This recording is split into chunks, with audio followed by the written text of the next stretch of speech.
Good afternoon, everyone. My name is Rylund Johnson. I am the MLA for Yellowknife North and the chair of the Standing Committee on Government Operations. Today, committee will be holding a review of Bill 60, an act to amend the Petroleum Products and Carbon Tax Act. I will begin by asking members of the committee to introduce themselves, starting on my left. Semler, MLA for Inuvik Twin Lakes. Jackie Jacobson, MLA Nunukput. Frida Martzellos, MLA for Tabacha. Kevin O'Reilly, Frame Lake. Caitlin Cleveland, Cam Lake. Thank you. Bill 60, an act to amend the Petroleum Products and Carbon Tax Act, received second reading in the Legislative Assembly on November 1st, 2022. It was then referred to the Standing Committee on Government Operations for review. Bill 60 proposes several changes to the Petroleum Products and Carbon Tax Act to comply with the federal government's requirements for a minimum carbon pollution price in the Northwest Territories. The changes to the legislation and regulations would: 1. Increase the carbon tax annually by $15 a ton of carbon dioxide equivalent emissions, starting at $65 a ton in April 2023 and rising to $170 a ton by April 2030. 2. Eliminate the carbon tax rebate on heating fuel. 3. Eliminate the carbon tax rebate for... apologies, typo. We will begin by opening remarks from the Honourable Caroline Wawzonek, Minister of Finance. Minister Wawzonek, please introduce your staff for the record and proceed with any opening remarks you may have on Bill 60. Thank you.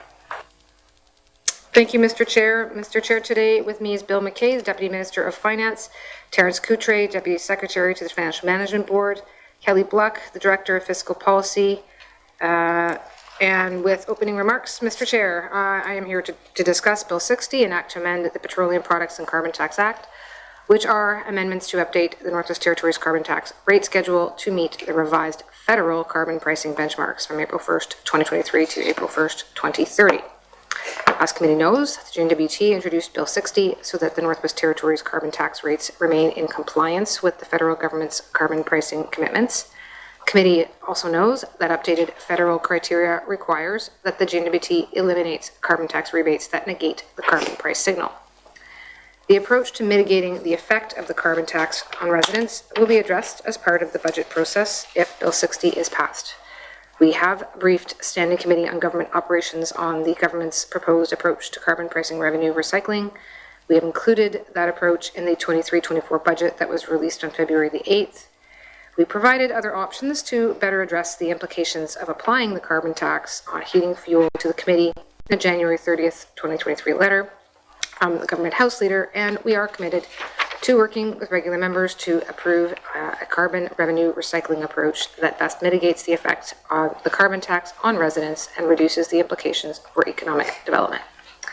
We had also shared in confidence correspondence between the GNWT and Environment and Climate Change Canada's Minister to show the federal government's unwillingness to provide flexibility on applying the carbon tax to heating fuels. As previously mentioned, the carbon tax rate will increase on April 1st, 2023. Bill 60 is required legislation to change those tax rates under the Northwest Territories system, notwithstanding the recycling options that continue to be finalized with Standing Committee. Absent approving Bill 60, the federal system will apply and Canada will determine if the carbon tax revenues are distributed through federal programs or if the GNWT will be permitted to distribute the funds. Thank you. Thank you, Minister Wawzonek. Committee, are there any questions for the sponsor of the bill? MLA Cleveland. Very much, Mr. Chair. Mr. Chair, I'm wondering if the Minister can tell us any more information about the federal backstop and information that has potentially been received from the federal government, if any, since the last time we spoke. Thank you. Thank you, Minister. Thank you, Mr. Chair. I don't think anything has come in. Certainly there's been no change in terms of any change on the heating fuel exemptions or with respect to the carbon pricing signal restriction on our rebates. So I think there may have been one letter that we were waiting on a receipt back on, but yeah, there was no change substantively. Thank you, Minister. MLA Cleveland. No, thank you. I'll let someone else ask a question. Thank you, Mr. Thank you, MLA O'Reilly. Thanks, Mr. Chair. So I think I've made my position pretty clear on carbon tax, and I will vote against the bill as proposed.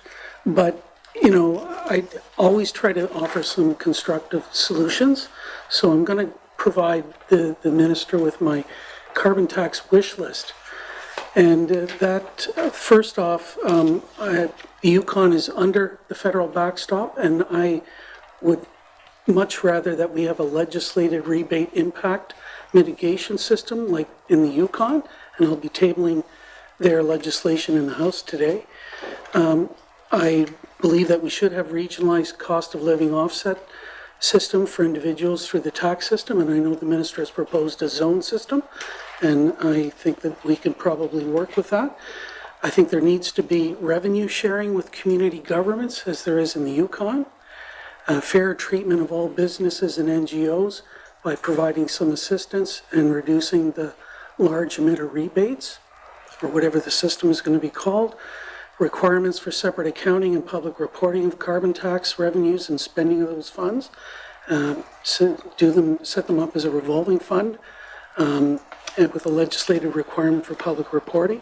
I'd like to see methane included as a taxed fuel, and that can be done through self-reporting of fugitive emissions and flaring with third-party verification if necessary, or however other jurisdictions deal with that. And lastly, Mr. Chair, a requirement that any retained revenues are used for alternative and renewable energy through the revolving fund or some similar mechanism. And I'm open to negotiations of what that percentage might look like. We use 25% that goes into the Heritage Fund, and that might be at least a good starting position for the revenues that GNWT will either collect itself or retain perhaps through the federal government giving us the federal backstop money. So anyways, that's my position. But my question for the minister is, are you prepared to work with the regular MLAs on this kind of a list? You know, all we've got is the approach from cabinet. It's a take it or leave it. I think we may still have time to try to negotiate a better system that we could put into legislation itself. And if the federal government gives us all the money anyways, as happens in Nunavut and Yukon, we've got to figure out what we're going to do with that. So is the minister open to working with the regular MLAs on a better system of rebates and impact mitigation through a legislated approach? Thanks, Mr. Chair. Thank you, Emily O'Reilly. Minister?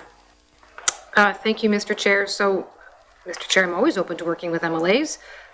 This matter did come to committee for a public hearing in the fall, and at that time, MLAs were quite clear that they wanted to see something that moved out into a differential system between communities, and that's exactly what we came back with. And unfortunately, when we came for the clause by cause here, that's when it became apparent that, in fact, we were perhaps not ready to proceed. It is a little bit difficult right now to put ourselves in this position. I'm certainly, we've been trying to think through what we can do for some sort of a community grant, and would like to be able to land on something without negating the price signal, at which point the federal government won't let us do that. So, I'd be open to trying to figure that out. We've been looking at different ways of doing it based on a sense of the fuel usage, but then again, as I say, not negating the price signal, but looking at percent of fuel usage so that we can then determine, by community, whether it's per capita or whether it's by usage, some sort of rebate that they might get. I know MLA presents quite a list of items. I have not heard a lot of those items come up from all members of committee, so I'm just live to the fact that, there's a lot of things on the list, and some of them I think are more likely to find common ground between all. And so particularly with respect, as I said, to finding a path forward for some community, some sort of a grant or funding for communities. If we were to provide something to businesses, then that would likely have to come out of the COLO that we right now are proposing to put to residents, because we've built into residents the impacts on business with the idea that the small, medium-sized businesses can pass down the increased costs because the residents would be able to receive the COLO payment. So, we can certainly look at taking that out and putting it somewhere else. That's if that's what committee would prefer. And I guess other than that, we'll see where other comments today go and if we can move it forward. Thank you. Thank you, Minister Wawzonek. Any follow-up, Emily O'Reilly? No, thanks, Mr. Chair. I think I've made my position pretty clear. Happy to work with the minister on a better proposal, but I think it needs to be legislated. Thanks. Thank you. Are there any questions for the minister? Emily Semler? And so I think my position, I did a member statement on this. I had questions. You know, the other topic that the concern that I have is this policy, like this tax is unfit. And I know the minister knows that it's unfit for the North. But my biggest concern is our lack, you know, when we hear about coming off of, we're trying to move away from the diesel fuel consumption. But here we have lack of alternative energy. So when you look in my region, you know, a lot of the community, especially in Nunavut, is very heavily rely on oil for heating. And then the government, the federal government says we're not allowed to rebate, you know, to take that. And so it hits our northerners, and especially in my region, my community, really hard. But yet we're not moving forward. Like, there's the money that they have in that Ottawa is putting out there for solar. Like, I'm sure in Inuvik we had a huge solar project that is taking off a lot of the power, which is in Inuvik is diesel generated. You know, and so if we were able to do more of that, but we have a Crown Corporation that is not allowing us to do that because it's going to cost the NTPC their bottom line. If we start moving everything into solar and we start taking away, there's no money to pay for their infrastructure. So we're almost in our own conflict with this tax, you know. So it's really hard for me to sit here and support a carbon tax bill that is really going to impact the residents in my community and in my region. So I don't, you know, I can go on and repeat everything that my colleagues have said, but I'll leave it as that. Thank you, Mr. Chair. Thank you, Emily Semler. Any response, Minister? Well, again, Mr. Chair, this isn't a carbon tax. This isn't the carbon tax. Carbon tax is going up April 1st. The federal government is raising carbon tax rates on April 1st. Whether we vote for this approach of providing COLA payments by zone, and again, with, let's just say, some form of a rebate to communities, or, and I want to actually avoid the word rebate, some form of a grant to communities, or whether we don't, at which point the federal backstop does kick in. And I apologize, I ought to have mentioned, the other Emily O'Reilly raised this, that if we were under the federal system previously, then the system would be under the federal system previously and would have worked out some other system with them, and maybe we would see you know, what that would look like. I can't go back in time a decade or 8 years. I can say that right now, because we're not under the federal system, it will be the backstop, and they will decide how the money gets distributed. So it will, the revenues do nominally get distributed to the Northwest Territories, but I won't know where or how. I do know that they have instituted fuel pumps, which don't work out in the North. I do know that they've got a focus on EV vehicles, which again may not be of particular assistance to Emily Semler. Maybe they will have some other system available that is relevant to northern residents and communities. I just can't say, but those rates are going up. So, yeah, I appreciate the offer again, or not to go back too far ahead, but to work together. As I've said, you know, we already did the 3-zone system. I'm kind of ready to do something as a grant for communities to try to get off. I can't entirely solve the problem of alternative energies impacting on NTPC, although I think NTPC is live to that, and hopefully future's still coming regardless. So I take that point, and I can certainly maybe go back to Mr. Archie and see what she would have to say about that. Thank you. Thank you. Any follow-up, Emily Semler? And I hear the minister, and I'm, you know, we're getting a carbon tax whether we like it or not. It's a federal imposed tax. It's how we as a territory.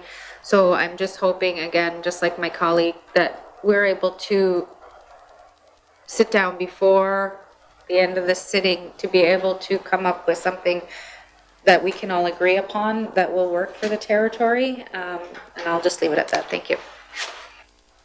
Thank you, Emily Semler. Any further questions, comments from committee? Emily Martselos?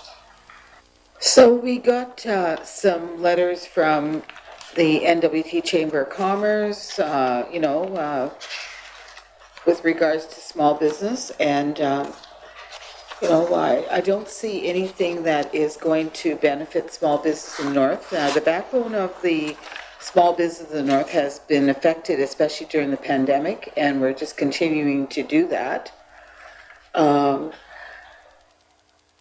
I have a real problem with that, being a small business owner for like over 50 years, and to support the letter that was presented to us from the NWT Chamber of Commerce.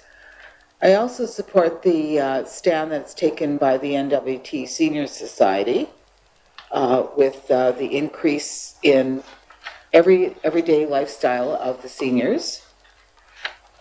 And I'm also concerned with the letter that we got from the NWT Métis Nation, which is in my riding, with the proposed increase in costs.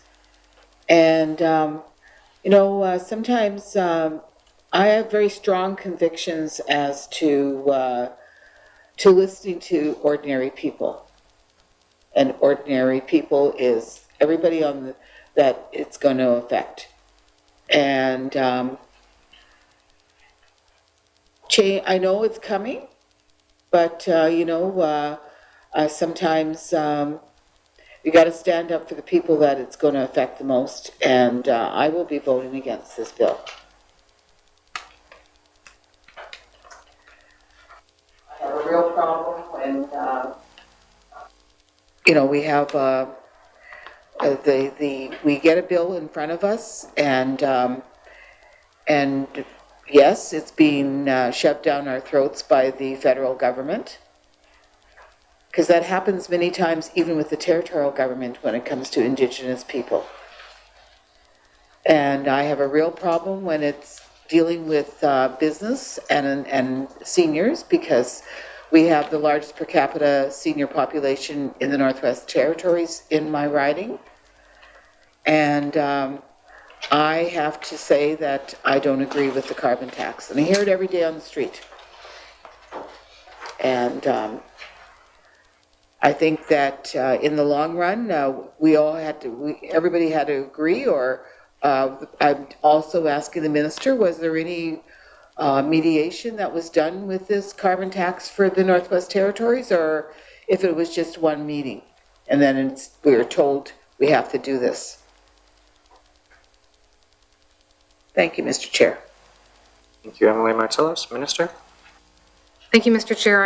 I don't think there was any kind of mediation. I don't know that I've ever certainly been party myself or aware of any kind of mediative processes between federal government and territorial provincial governments. They changed their law, and certainly there's a lot of dialogue with officials, some discussion with ministers, although generally through letters which you've been provided, and there is where it landed.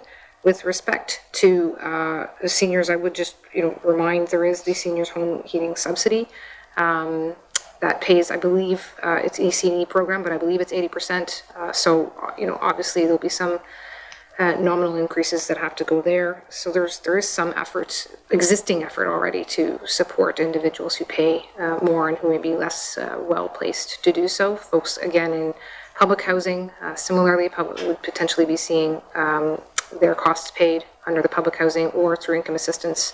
So some of the most vulnerable residents hopefully don't see the full brunt, although they may still be facing the indirect costs, which is where the co-payment would still be issued to them. Indirect costs being, again, the costs of business, which we expect would then be passed down to the consumers. Thank you, Mr. Chair. Thank you, Minister Wawzonek. Any follow-up, Emily Marcellus? So there's no mediation. It's kind of pushed down our throats as a government, and I don't agree with that approach. I think that many times as leaders, we have to stand up to things that are not right for the territory. And I don't understand why we just sit down and die and decide and let the federal government overrule some of the preliminary discussion when it comes to a bill like this. And I always feel that there is room for other mediation or other, and it's up to the minister in our government to say, this is not right for our territory. And we want to do something a bit different. Every other government does that with other bills and other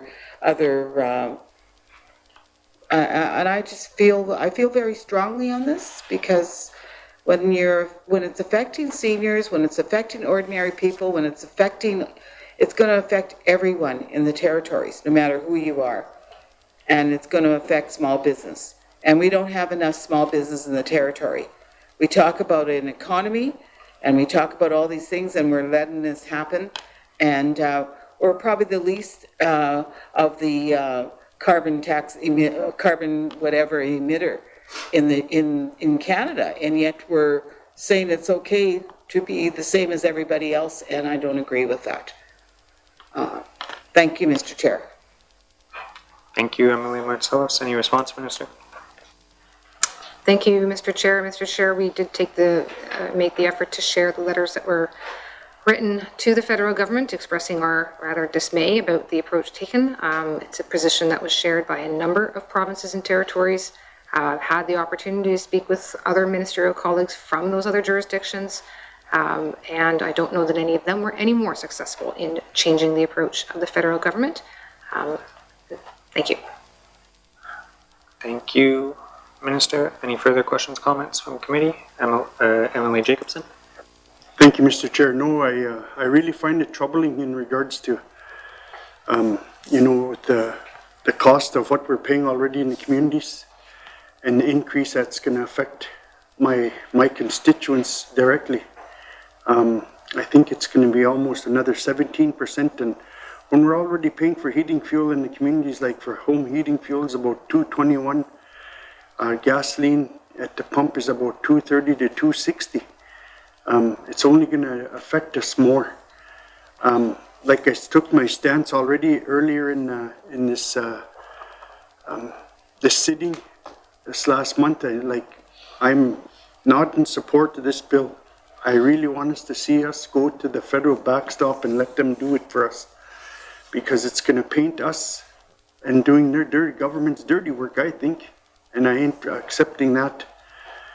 I think that I'm just letting the minister know that, my intention is we should just let it go to the federal backstop, let them deal with it, and then kill the bill. And that's more like a comment, but that's where I stand. I'm not going to let my constituents be, it's just like we're being penalized for where we live. And it's really tough already. My constituents are having a tough time making ends meet, and it's just really appalling of the way where we're going, because the federal government wants us to do it. Doesn't mean we have to do it. And I think that we should be taking a stand and let them do the federal backstop. Would be a wise decision for our minister to pull it. But I am going to be totally against this bill, and I'm looking to kill the bill. Thank you, Mr. Chair. Thank you for your comments, Emily Jacobson. I had one question, Minister Wawzonek. I hear that you are open to some sort of community program to help offset the increased costs. Do you have a ballpark figure of approximately how much that would cost, or where we are at with that? Thank you, Minister. Thank you, Mr. Chair. So, what we'd be sort of thinking about, Mr. Chair, is with respect to, part of the problem is knowing what the increase in percentage of tax will do to actual revenues when you then take off whatever the rebates are that we in fact land on. That is what leaves you any sort of net revenue.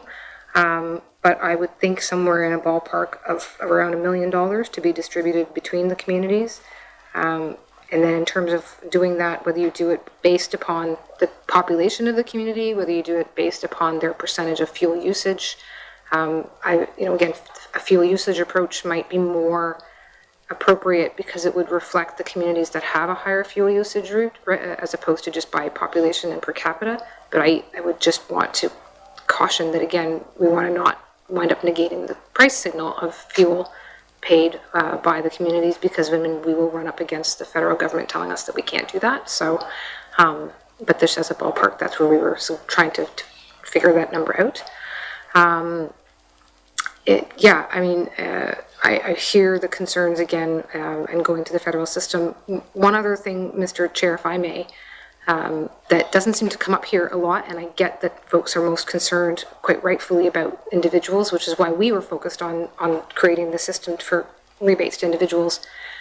The large emitter program that we have here right now actually raises us right now more revenue than what they would get, what we would see raised under the federal system right now, when we have the 3 diamond mines operating. As those mines go into post-production, that changes, in that they then, under our system, would be able to adjust their carbon tax that's being paid, because they're not going to be obviously generating the same amount of GHG emissions. Under the federal system, it is not as nuanced. Similarly, small mines, small projects, as they hopefully are coming online in the Northwest Territories in the next few years, also will not be subject. They will be just either in or out. So our system in that regard takes into account the nature of our industry here, which the federal system would not. Thank you, Mr. Chair. Thank you, Minister. Are there any further questions, comments from committee? Emily Jacobson? I think that the minister, I mean, with our carbon that we are emitting, that is it's 0.05. With that's minor compared to what, and we're being labeled as a city, or which is not right. They should be paying us for cleaning their air with all our, the boreal force that does it every summer, and I think what we have to do really is, just like I said, if the federal government wants to do this, let them do it. We say we're going to be in control. We're in control of what? We're just my constituents are going to be paying 17% more, probably more, on daily living, your power bill, your rent, your fuel, everything. So it doesn't, what the minister's bringing forward is not good enough. Yeah, thank you, Mr. Speaker, or Mr. Chair. Thank you, MLA Jacobson. Any further questions, comments from committee? Committee, we are now faced with a procedural choice of whether to proceed by a clause and report the bill as ready. I am not sensing that there is a lot of agreement to do that, so I will put the question to committee. Does committee agree to proceed to a clause-by-clause review of Bill 60, an act to amend the Petroleum Products and Carbon Tax Act? Thank you. The nays have it. Committee does not agree to proceed to a clause-by-clause. Does committee agree that Bill 60, an act to amend the Petroleum Products and Carbon Tax Act, is not ready for consideration in committee of the whole? MLA Semler? I move that Bill 60, an act to amend the Petroleum Products and Carbon Tax, is not ready to be reported to the Assembly as ready for consideration in committee of the whole. Thank you. To the motion. The motion is in order. Question has been called. All those in favor? All those opposed? Emily Riley, you can't vote, but the motion is carried. Bill 60, an act to amend the Petroleum Carbon Tax Act, will not be reported to the Assembly as ready for consideration in committee of the whole. Thank you, Minister Wawzonek. Thank you for your officials. Members, this concludes our public portion of the meeting.